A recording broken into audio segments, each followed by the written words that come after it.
Obedience is Rwandan Cowardice. Written by Gabriel Ndayishimiye. Chapter 1. Trauma-Informed Obedience. The Coming Silence. A footnote from the whole beneath the nation. Fifth, on the pathology of memory. The immune system of the state. Fanon warned us. He shouted, wrote, bled it across every page, that when colonial administrators leave, they do not take the structures of domination with them. No, they leave the scaffolding intact, its keys handed over to new, darker hands, hands that once trembled beneath the lash and now tremble beneath the weight of power. The new elite does not destroy the machine. It learns to operate it with greater fluency, more intimate precision. What changes is not the system, but the faces allowed to speak within it. The silences remain, just differently assigned. In Rwanda, this machinery of control has not been abandoned. It has been perfected. The regime has done more than suppress dissent. It has monopolized mourning. It has built a moral border wall around grief, and only one man holds the key. Paul Kagame is no longer a president in any meaningful sense. He is the gatekeeper of legitimate memory, the custodian of national sanctity. Under his rule, mourning is no longer a spontaneous act of communal pain. It is a controlled ritual, staged and approved. To remember 1994 is mandatory, but to remember it incorrectly, incompletely, or with the wrong tone is treason. This is how memory becomes surveillance. This is how grief becomes legislation. One trauma is permitted, and it must lead to one conclusion. Kagame saved us. All other griefs, those of Hutu civilians, those of retaliatory massacres, those whispered about in exile, must be discarded, denied, or pathologized. They are not just impolite. They are dangerous. They are recast as genocide ideology, divisionism, or destabilizing rhetoric. The terms sound technical. They are theological. These are sins against the church of the state. The dissenters are not mistaken. They are infected. This is how Kagame has fused security with sanctity. Opposition is no longer a political position. It is sacrilege. The memory of 1994, instead of being a space for mutual healing, has been fortified like a military installation. It has been securitized, rigged with rhetorical tripwires, turned into a national trigger mechanism. There is no room for nuance, no space for multiple histories.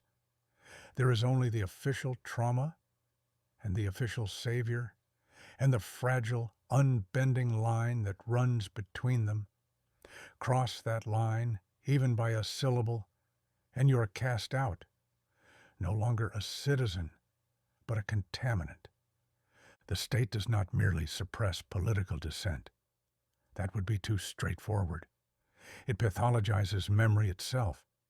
It diagnoses deviance in those who remember too much, or too differently, or with the wrong kind of tears. It polices emotion, tone, metaphor. It sniffs for grief that has not been sanctioned. In this schema, a journalist becomes a biohazard.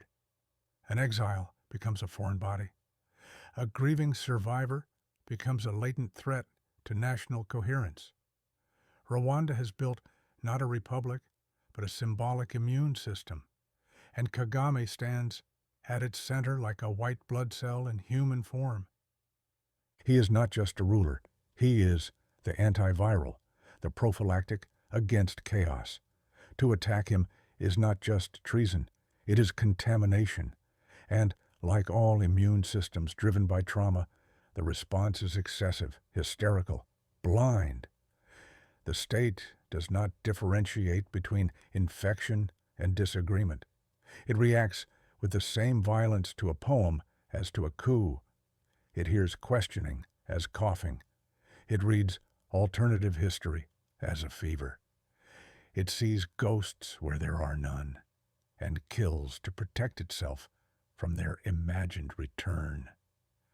And yet, beneath this structure, there is fear, a deep historical fear, not invented, not irrational, but exploited all the same. The fear that without Kagame, the center will collapse, that if the rituals are disrupted, the machetes will return, that if too many voices speak, the dead will speak with them. The trauma is real, but it has been weaponized. Like a survivor who cannot sleep without the exact same ritual every night.